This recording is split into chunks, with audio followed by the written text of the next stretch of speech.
Okay, next is impulse momentum theorem. तो देखते हैं कि ये इम्पल्स बेसिकली क्या है। तो according to impulse momentum theorem,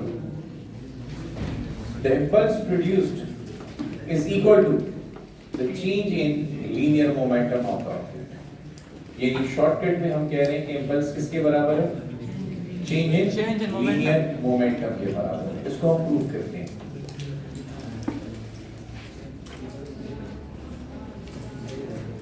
let's see how. देखो हमने क्या किया कि जब भी ऑब्जेक्ट पर एक फोर्स अप्लाई होगी तो उसका मोमेंटम चेंज होगा। ठीक है, अगर ये वेरिएबल फोर्स है तो उसको किससे रिप्लेस करें?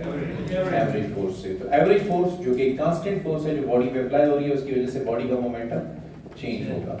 The product of this average force into time is called change in momentum. But this average force into time is also called hence impulse is equal to change in momentum, which is the impulse momentum theorem. तो impulse कोई नई quantity नहीं है, it is actually the change in momentum. इसमें कोई बड़ी physics नहीं है। So अगर हम इसको यूं लिख दें, Pf minus Pi, तो J is equal to M Pf minus M Pi। ये आपके पास impulse कैलकुलेट करने का तरीकेकार है। इसके ऊपर फिर इंशाल्लाह न्यूमेरिकल्स भी करेंगे। अच्छा, इसके बाद आपके पास आइसोलेटेड सिस्टम आ गया। अच्छा, व्हाट इज आइसोलेटेड सिस्टम? ये बड़ा आसान है। पहले एक प्रैक्टिकल एग्जांपल लेते हैं, फिर इसको फिजिक्स की कुछ एग्जांपल से भी एक्सप्लेन करेंगे। अच्छा, प्रैक्टिकल एग्जांपल, इस वक्त आप लोगों का दिल चाह रहा है कि 1 घंटा हो गया, क्लास खत्म हो गई है, हम यहाँ से जाएं, कोई और क्लास लें या बस क्लास खत्म करें घर चले जाएं। अब ये क्या है? एक्सटर्नल फोर्सेस हैं। हाँ, बायो की क्लास के लिए कुछ लोग जाना चाहते हैं, ठीक है। तो ये कौन सी फोर्सेस हैं? एक्सटर्नल फोर्सेस हैं। ये क्लास एक सिस्टम है। सिस्टम क्या होता है? Collection of particles with a defined boundary. इस क्लास की एक बाउंड्री है जिसमें आप सब मौजूद हैं, आप और मैं, हम सब यहाँ पे मौजूद पार्टिकल्स हैं। अब इंटरनल फोर्सेस भी हैं। वो इंटरनल फोर्सेस क्या है? फिजिक्स की, कि अगर ये ना सीखा तो ये फिर कोई और नहीं सिखा पाएगा, मुझसे कर नहीं पाएंगे।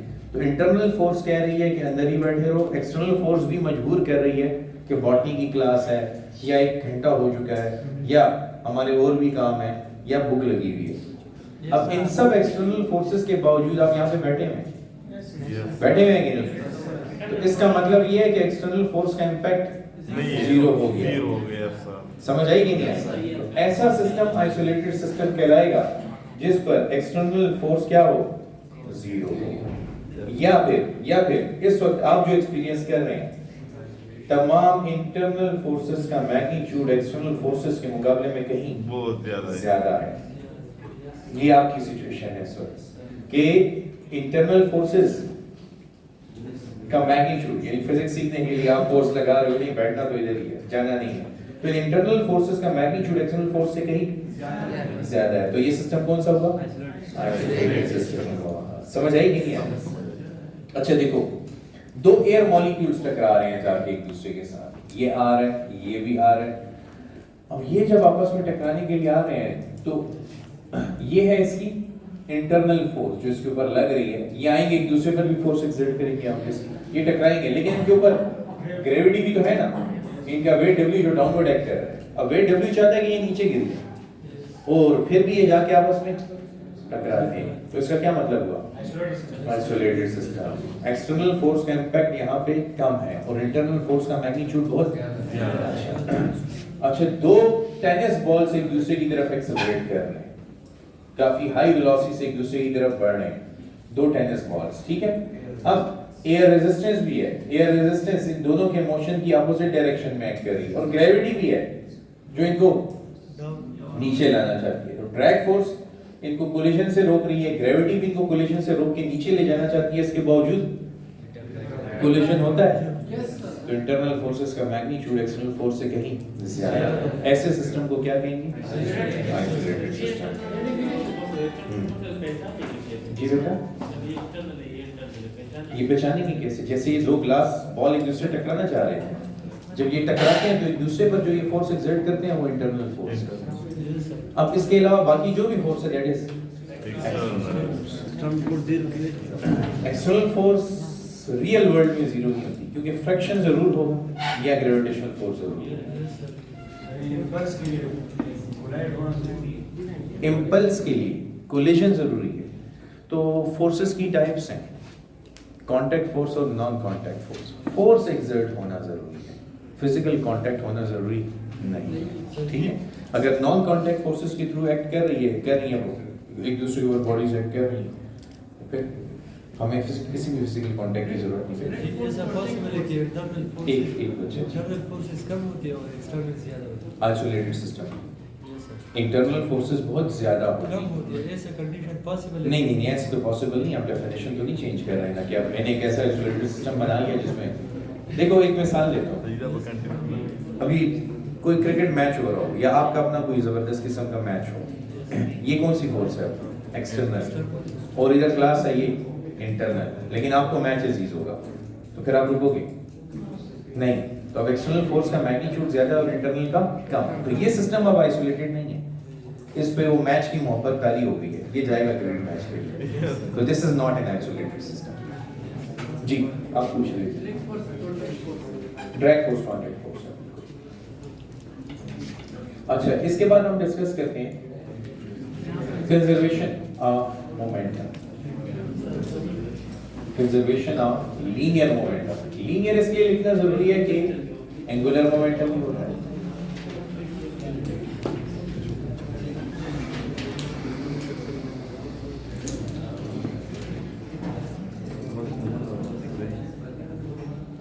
तो लॉ ऑफ कंजर्वेशन ऑफ, इसको सॉरी मैं मेंशन कर रहा हूं, law of conservation of linear momentum. तो according to law of conservation of linear momentum, for an isolated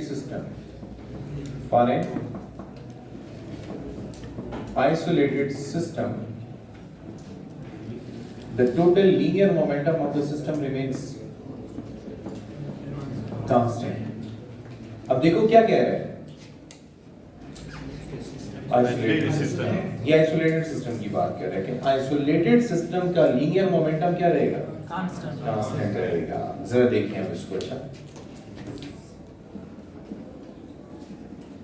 छोटा सा प्रूफ है इसका। ये बताओ न्यूटन सेकंड लॉ के मुताबिक फोर्स क्या करती है? मोमेंटम को चेंज करती है। Yes sir. तो according to Newton second law, जब भी एक्सटर्नल फोर्स सिस्टम पे एक्ट करेगी तो उसके मोमेंटम को चेंज होगा। जैसे देखो इसके ऊपर वेट एक्ट कर रहा है कि नहीं? Yes sir. अब मैं अगर इसको सपोर्ट ना दूं तो ये गिरेगा। Yes sir. इसका इनिशियल मोमेंटम जीरो है, लेकिन फाइनल नॉन जीरो होगा।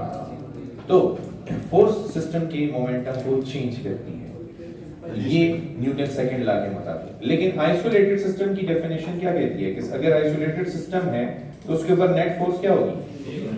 तो एक्सटर्नल फोर्स उसके ऊपर है ही नहीं। तो अगर मैं ये वैल्यू ऊपर वाली इक्वेशन में पुट करूं तो मुझे मिलेगा 0 is equal to delta p upon delta t।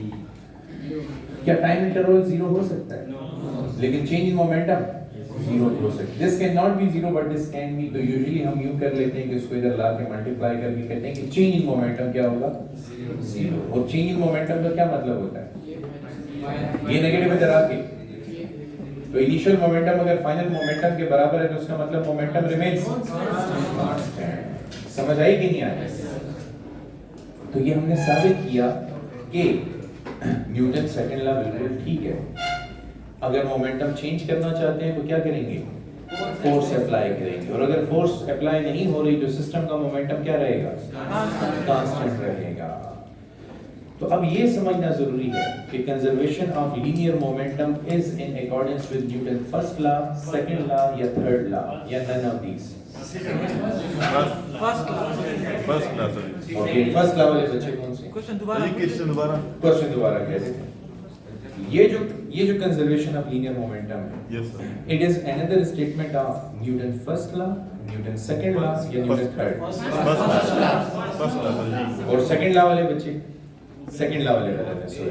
First law वाले कौन थे? शाबाश, वेल डन, आप लोग भी गलत हैं। It is in accordance with Newton third law. मैं साबित करता हूं इसे। मैंने दिया था, मैंने कहा था first law, second law, third law and none of these. तो आप लोग क्योंकि बहुत ज्यादा अपने ऑप्शन के साथ स्टिक थे, तो आपने मेरी बात को तवज्जो नहीं दी। आपने कहा नहीं ये जबरदस्ती फर्स्ट लॉ है, क्योंकि आपने इधर क्या देखा है, आपने ये देखा है, आपने कहा नहीं अब तो फर्स्ट लॉ है ही है, और कुछ बच्चों ने ये देखा है, उन्होंने कहा नहीं सेकंड है। तो फिजिक्स में तो ये कमाल है, फिर बाज़ औक़ात पूरी क्लास मिल के भी ठीक आंसर नहीं बता सकते। चलो, conservation of linear momentum is in accordance with Newton's third law. देखो, अगर फोर्स ना हो तो मोमेंटम क्या रहेगा? कांस्टेंट। मिसाल के तौर पर आपके सिस्टम में दो पार्टिकल हैं जिनके मोमेंटम का सम कांस्टेंट है। इसका मतलब ये कि अगर एक पार्टिकल का मोमेंटम की न्यूमेरिकल वैल्यू 10 है और दूसरे पार्टिकल के मोमेंटम की न्यूमेरिकल वैल्यू 15 है, तो सम क्या रहेगा? 25 कांस्टेंट रहेगा। जब ये टकराएंगे तो एक दूसरे पे फोर्स एक्सर्ट करेंगे। The forces will be equal in magnitude, but which is mathematically भी प्रूव करता हूँ। जब ये टकराएंगे तो एक बॉडी मोमेंटम गेन करेगी और दूसरी लूज करेगी। मिसाल के तौर पर इससे मोमेंटम गेन किया तो इससे मोमेंटम लूज किया, लेकिन सम अभी भी कांस्टेंट है कि नहीं? अच्छा, मैं ये लिख देता हूँ, करते हैं, इसको फॉलो करो पहले।